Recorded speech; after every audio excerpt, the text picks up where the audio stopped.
नजर डालते हैं आज के विस्तारित समाचारों पर। सिलचर विधानसभा आसन में डॉक्टर राजीव राय को टिकट मिलने पर समर्थकों में खुशी की माहौल देखने को मिल रही है। हालांकि भाजपा दल के कई वरिष्ठ प्रमुख कार्यकर्ताओं का मानना था कि टिकट शायद दीपान चक्रवर्ती को ही मिलाया गया, जो कि भूतपूर्व विधायक थे। लेकिन एकाएक सभी को चकमा देते हुए हाईकमांड ने भाजपा दल की ओर से सिलचर आसन में राजीव राय को टिकट दिया है।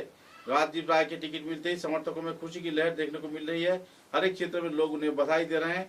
कुमिरग्राम हवाई अड्डे से लेकर जिला भाजपा कार्यालय तक बड़े पैमाने पर समर्थक उनको जगह जगह पर रोककर संबर्धना प्रदान किए और आखिरकार जिला भाजपा कार्यालय में भावभीनी संबर्धना कार्यक्रम के जरिए उनका स्वागत किया गया। एकाएक दीपान चक्रवर्ती को टिकट न मिलने पर उनके अनुरागी व समर्थकों में जहां खुशी की माहौल है, तो दूसरी ओर महज 36 घंटे के अंदर ही सभी समर्थक पूरी तरह बदलकर राजीव राय के समर्थन में जुट गए हैं। बहरहाल यह मुद्दा जोरों पर चर्चा का विषय शहर भर में बनी हुई है। আমরা বন্ধুস্থানীয় অনেক বছর থেকে একসঙ্গে কাজ করেছি।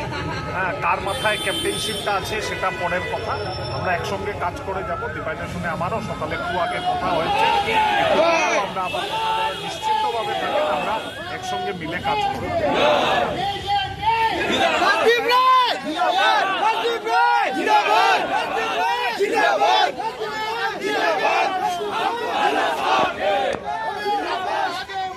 हम तुम्हारा साथ है, आगे बढ़ो, हम तुम्हारा साथ है, आगे बढ़ो, साथ है, आगे बढ़ो, हम तुम्हारा साथ है, आगे बढ़ो, हम तुम्हारा साथ है, आगे बढ़ो, हम तुम्हारा साथ है।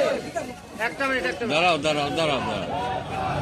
আপনার অনুমতিটা আগে কোন দাদা রেডি মানে আমরা ভারতীয় জনতা পার্টির কর্মী, তো এটা সাধারণ কর্মী হিসাবে আজকে যে দিনটা আমরা সবাই দেখছি, এর জন্য আমরা অনেকদিন থেকে অপেক্ষা করেছিলাম। দীর্ঘ প্রায় 24 বছর থেকে আমরা কাজ করে আসছি।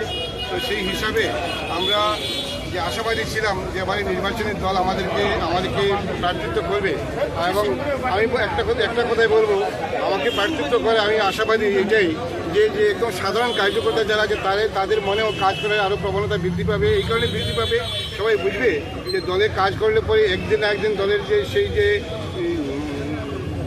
যেটা করার প্রয়োজনীয়তা আছে সেটা দল দল আমাকে এই স্থানে পৌঁছে দিয়েছে। এই দলের প্রতি আমি আমার কৃতজ্ঞতা প্রকাশ করছি এবং বিশেষ করে আমার দলের যে সমস্ত জনসাধারণ আছেন, পার্টির যে সমস্ত দেবতুল্য কার্যকর্তারা আছেন, আমার মণ্ডল সভাপতি, বুথ সভাপতি, আমার শক্তিখণ্ড প্রমুখ, আমার পৃষ্ঠা প্রমুখ যারা আছেন, আমার নির্বাচিত প্রতিনিধিরা আছেন, গ্রুপ মেম্বার থেকে শুরু করে গ্রুপ মেম্বার আছেন, পঞ্চায়েত প্রতিনিধি আছেন, পঞ্চায়েত সভাপতি সভানেত্রী আছেন, এপি সদস্য আছেন, জেলা পরিষদ আছেন, আমার এখানে এবং মাননীয় সাংসদ আমাদের এখান থেকে আছেন। আমি সবার প্রতি আমার কৃতজ্ঞতা প্রকাশ করছি এই কারণেই যে সবার সহযোগিতা, সবার সমর্থনে আজকে এখানে পৌঁছতে পেরেছি।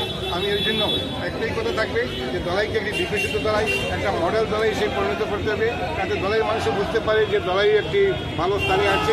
সেটাই আমার অনুরোধ থাকবে, তাহলে বিকশিত দলাই গঠন করে আমাদের মূল উদ্দেশ্য থাকবে। বিগত উপনির্বাচনে যখন